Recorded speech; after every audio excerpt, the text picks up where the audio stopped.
Now, over the years, when Bob Chapek was in, of course, the leadership and the CEO of Disney and handling everything Star Wars, Marvel, and more, he really was the one that allowed both Jon and Dave to do exactly what they wanted to do with, of course, The Mandalorian and, of course, other Star Wars TV shows that are still in the works, by the way, to this very day. And now that Bob Iger is the new Disney CEO, a lot of changes are being made to the roadmap by focusing more so on movies again, instead of primarily just Star Wars shows. This is Mike Zero. Make sure to subscribe if you are new to the channel for future Star Wars updates. Also, by the way, guys, make sure to drop a thumbs up on this video to support the channel. I thank you all so very much for the kind support. It is greatly appreciated. Now, one thing that Jon and Dave have promised to the fans is that they are going to be resurrecting or reviving Star Wars Legends and all of the great things that George Lucas approved many years ago. And you guys may recall that George Lucas even said about a year or two ago that he is completely in love with what Jon and Dave are doing with the upcoming Star Wars shows and the new lore that's about to be established, and how basically they are staying true to his philosophy and his outlook on Star Wars. Now, given that there are a lot of things happening between Kathleen Kennedy and George Lucas, and how they still have a grudge against each other to this very day for obvious reasons, Jon and Dave are really busy trying to establish themselves into the cinematic universe, right? And they are going to be involved with upcoming Star Wars movies, one of which we will be talking about right now. Now, of course, with that being said, Bob Iger has a lot of plans that are being made as we speak to really set itself in the new Star Wars movies. However, with Favreau and Filoni expanding the Star Wars roadmap with a series of new TV shows, they are also stretching into the Star Wars cinematic lineup that Disney is currently developing. One of which is the first Old Republic film to become a part of a new trilogy that Favreau and Filoni will be involved in as co-writers, and have been creating many notes that are being handed into Disney to be finalized for a future script.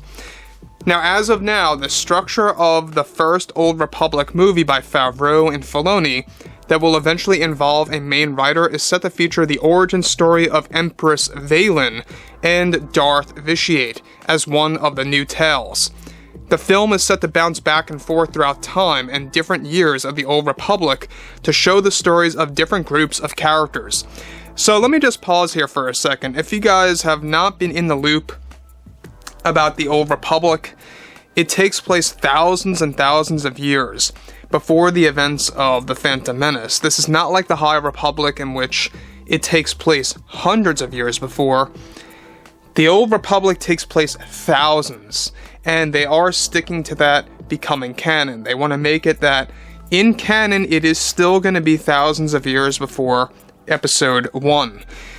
Now, what's great about this is that this really gives you the opportunity to really shift away from the traditional conflict of the Empire against the Rebellion, or the events in the prequel trilogy movies, etc. Jon and Dave are already getting ready to establish new eras. Not just the OR, but also, of course, a post-Episode 9 timeline and a whole lot more on the table as well. They want to go beyond this post-Return of the Jedi era, also known as the Mandoverse. So with these new Star Wars movies, what's even all the more exciting is that we touched on this about 2 weeks ago, is that the Old Republic movie, the first of the new trilogy, is actually set to be a mixture of Lord of the Rings and Star Wars as far as tone goes. They want to make sure that this is going to be the biggest Star Wars movie yet, the darkest one yet, with a lot of gritty scenes in there and really catering to the hardcore fans, and catering it to a more adult audience per se. Alright, they want to basically take away that Disney-fied tone out of Star Wars is what they want to do. And you know what?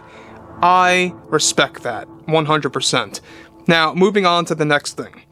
As of now, Jon and Dave are getting ready to cast Marion Cotillard as Empress Valen, and have already had remote meetings and discussions with her about the role, and that she is very interested in fulfilling that role for Jon and Dave. John and Dave are said to be creating notes already that will also feature the sacking of Coruscant, a moment of tragedy in time, in which Coruscant enters into complete chaos by the Sith as the Jedi try to protect it. This is said to take place at a different point in time during the OR era in the Star Wars movie. Disney has been trying to get James Cameron involved as a main writer, since he is affiliated with Disney. However, this is not looking likely with his busy schedule with Avatar 3 through 5. Disney is also surprisingly trying to get creator Matt Reeves of The Batman as a writer for the Old Republic Star Wars movie, with John and Dave helping him as a co-writer. A trio of writers, if you will, for the biggest Star Wars film in existence. Now, beyond this, I want to just stop right here for a second. Now, just to be clear, Kathleen Kennedy is not going to be involved with this new Star Wars film, nor the entire trilogy. Now, Kathleen Kennedy originally was supposed to create her own version of Knights of the Old Republic, and it went haywire. It did not work out because she was going to gender swap some of the characters. She was going to really kind of create a mess with the franchise's lore, especially in that era and how it compares to the games and the books. Hardcore fans, let's just say, would have had a lot of problems with Kennedy's take on the OR, or Knights of the Old Republic. And that's why it was essentially cancelled, and how John and Dave picked it up from becoming a TV show into actually making it a new trilogy. So let's be clear, John and Dave are not the main writers, but they will be heavily involved as co-writers. The main writer may very well be Matt Reeves. They have all eyes on him right now. They are trying to get him on board, as long as he's not too busy with the Batman sequel and or a potential third Batman film. We'll have to wait and see. But there's a lot of great things coming out of this. I mean, a lot of fans, let's face it, have been asking for the Old Republic since the dawn of time in live action, ever since it was created. This is something that Lucasfilm and Disney now realize needs to be done because, well, let's face it, guys. I mean, it is the greatest moment in time if you are a lover of the Sith and the Jedi and that whole mythology of that struggle. It is the best time to really kind of tell a new tale for. So, John and Dave, alright, they also have hinted at this of how they want to canonize more things about the Old Republic in the Mandoverse, as far as just, ancient lore goes, right, that they could use to kind of establish that point in time. John and Dave kind of alluded to that a couple of months ago, and I like that as well, of how they drop a couple of hints here and there. Now, when you look at Kathleen Kennedy, it's the polar opposite, right? I mean, she really does not care about lore or that real fun, engaging material that just gets the fans really excited, right? And when you look at it like that, you see the contrast, and that's something that Kathleen Kennedy does not like. So overall, guys, drop a comment below. Let me know what you guys have to say about all of this below in the comments, and if you guys did enjoy the content for today, make sure to drop a thumbs up on this video to support the channel. I thank you all so very much for the kind support, and I'll catch you guys next time.